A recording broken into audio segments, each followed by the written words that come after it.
అందరికీ నమస్కారం.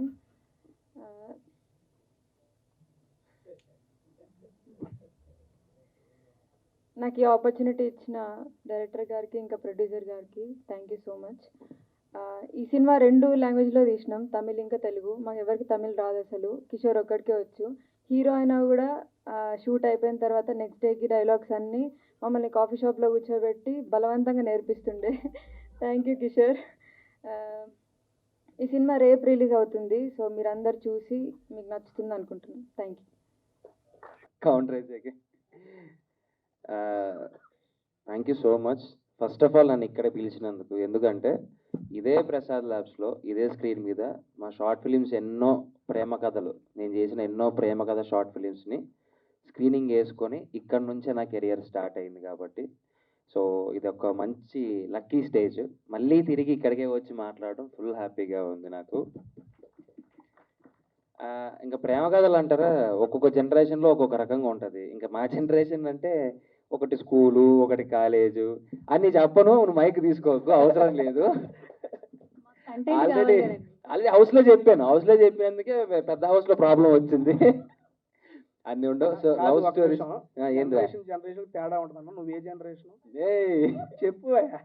2020 నేను ఓపెనింగ్ చెప్తున్నా, ఈ బ్రదర్ ని నేను స్కూల్కి వెళ్ళేటప్పుడు సీరియల్లో చూసేవాడు. ఏంది? సారీ కాలేజీ ఏజ్ వచ్చేస్తుంది. ఒకసారి వాణి నన్ను పక్కన నించోబెడితే ఎవరి ఏజ్ కరెక్ట్ ఏదో చెప్తారు. కొంచెం తిని పొద్దయ్యానులే కానీ. కొంచెం తిని పొద్దయ్యావా? సార్ మాట్లాడు. అదే.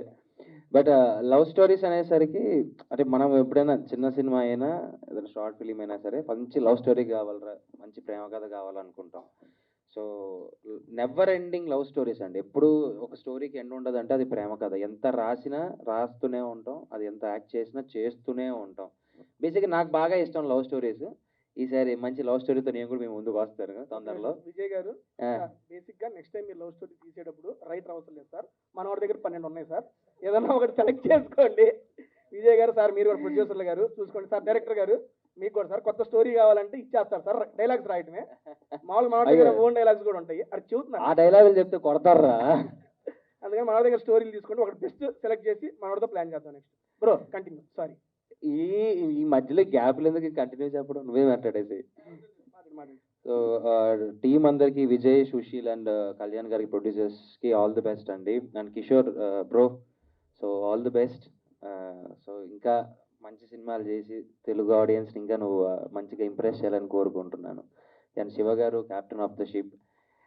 బేసిక్గా నాకు క్యాప్టెన్ అనే పదం బాగా నచ్చింది, అందుకని చెప్పి ఆ కెప్టెన్ చదివిద్దు. ఏమండి, బిగ్ బాస్ లో ఎంత మంది కెప్టెన్లు ఉన్నా ఆఖరికి 15వ వారం కూడా నాగార్జున సార్తో కెప్టెన్ పిలిపించుకున్నావయ్యా నువ్వు. అండ్ మాటి వాళ్ళు గిఫ్ట్ గా కూడా ఇచ్చారు కెప్టెన్ అని చెప్పి. దానికోసం శాయి శక్తిలా ప్రయత్నించావు. మనోడు అయ్యాడు కెప్టెన్, మనోడు చేసిన కెప్టెన్ కూడా ఏడే ఉంది. నెక్స్ట్ మాట్లాడేది ఇబ్బంది ఏం లేదు. ఒరే ఎందుకు కెప్టెన్ అంటాను ఇది నీకు? Because captain of the ship కాబట్టి. అనవసరంగా అడిగాను, మాట్లాడు కదా అందుకే. సార్ శివ గారు ఆల్ ది బెస్ట్ సార్. నిజంగా అంటే నేను ట్రైలర్ చూశాను sir.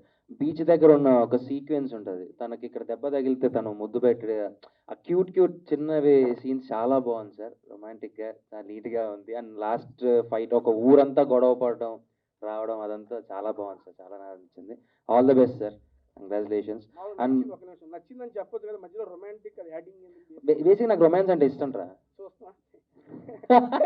Okay continue. And Ratan music director గారికి కూడా ఆల్ ది బెస్ట్ అండి. So entire cast and crew అందరికీ ఆల్ ది బెస్ట్. నాకు ట్రైలర్ కూడా చాలా ప్రామిసింగ్ అనిపించింది. నేను చూస్తూ వచ్చాను, చూశాను కూడా నాకు వెంటనే ఒకసారి. ఆల్ ది బెస్ట్ అండి, ఆల్ ది బెస్ట్.